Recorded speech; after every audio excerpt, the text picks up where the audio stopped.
Moldovan President Maia Sandu said Russia has not achieved its objectives, despite spending a lot of money in the country's election that saw the pro-Western governing party defeat pro-Russian groups. According to Associated Press, Moldovans gave the country's governing party a clear parliamentary majority in a vote widely viewed as a stark choice between East and West. Russia has not achieved its objectives, said Sandu. It has spent a lot of money in these elections, but the results show that they failed. We believe in freedom and democracy, and that's the choice of the Moldovan people. Landlocked between war-torn Ukraine and EU and NATO member Romania, Moldova was a Soviet republic until it proclaimed independence in 1991. In recent years it has taken a clear westward path, turning the country into a geopolitical battleground between Russia and Europe.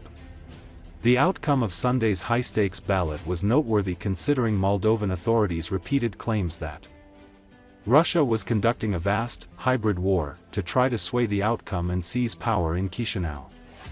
With nearly all polling station reports counted on Monday, electoral data showed Sandu's pro-EU Party of Action and Solidarity, or PAS, securing 50.1% of the vote, while the pro-Russian Patriotic Electoral Bloc won 24.2%. The Russia-friendly Alternativa bloc came third, followed by the populist R party.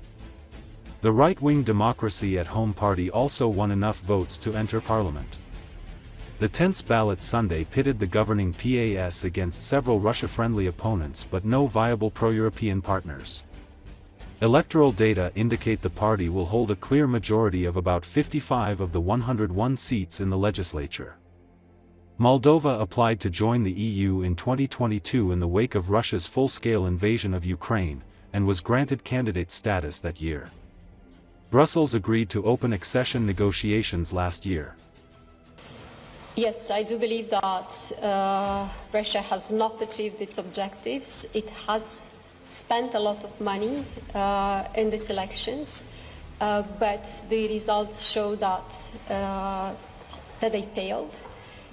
And it failed because of the joint effort of the state institutions, of the media, of the press, of the civil society.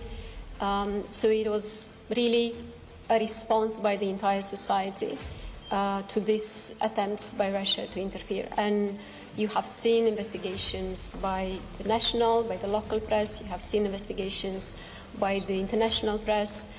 We have proof of the money that Russia spent or wanted to spend, and of course we have proof of attempts to bribe the voters in different regions of the country. Well, of course, it's the democracy is clean, should be clean, and the elections that we fought for clean elections. How would you see the situation when, over the last 20 years, the genuine vote from the Transnistrian region is 15 to 20,000, and then suddenly, and you hear from the regime in Tiraspol that people from the Transnistrian region should not participate in the elections on the right bank of Dnistr because they don't recognize Transnistria being part of Moldova. And then suddenly they are all concerned about hundreds of thousands of people that need to vote. How would you see the situation when none of the political parties or the political parties which are not supported by Russia are not allowed to go to the Transnistrian region and to campaign? How would you ensure a proper democratic process? It is very clear to us that, and we have done our best to provide the conditions for the people from the Transnistrian region who have been genuinely participating in the election process for the last, as I said, 15 to 20 years, to come and vote, and they have been able to do that. But when Russia organizes a massive vote-buying scheme, it's easier for Russia to do it on the left bank of Dnistr because the Moldovan police is not allowed to go there. The Moldova Anti-Corruption Center is not allowed to go there. So how do you make sure that this is the decision of the Moldovans and not the decision paid by Russia?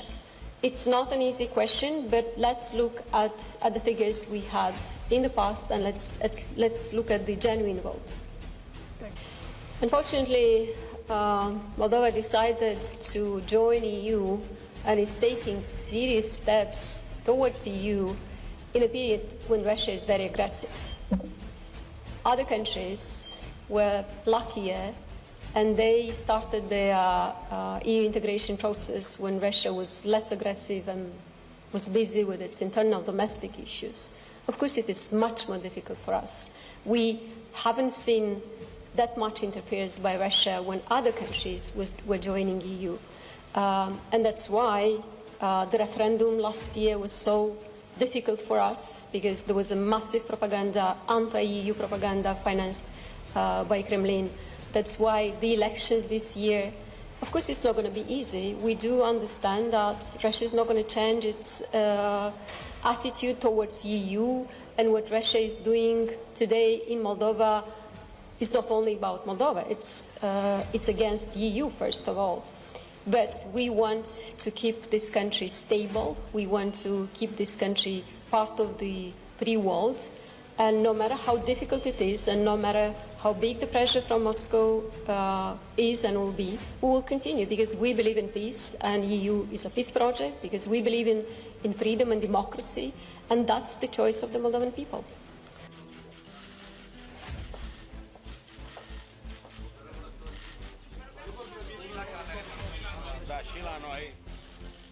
Și la noi toți. Doamna Maia.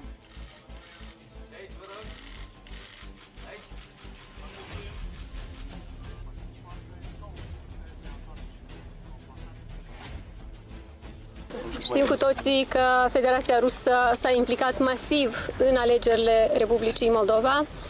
Am vorbit și eu și au vorbit și instituțiile noastre despre diferite metode, începând de la încercări de cumpărare a voturilor, și pentru asta s-au cheltuit sute de milioane de euro.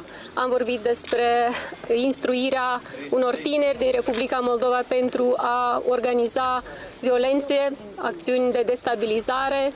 Am văzut cu toții cum au fost racolați moldoveni și instruiți pentru ca să producă și să distribuie conținut fals, și toate aceste lucruri pentru ca Rusia să pună mâna pe puterea de la Chișinău și să folosească Republica Moldova în scopurile proprii. Moldovenii trebuie să decidă pentru Moldova și astăzi este ziua în care trebuie să ne protejăm țara.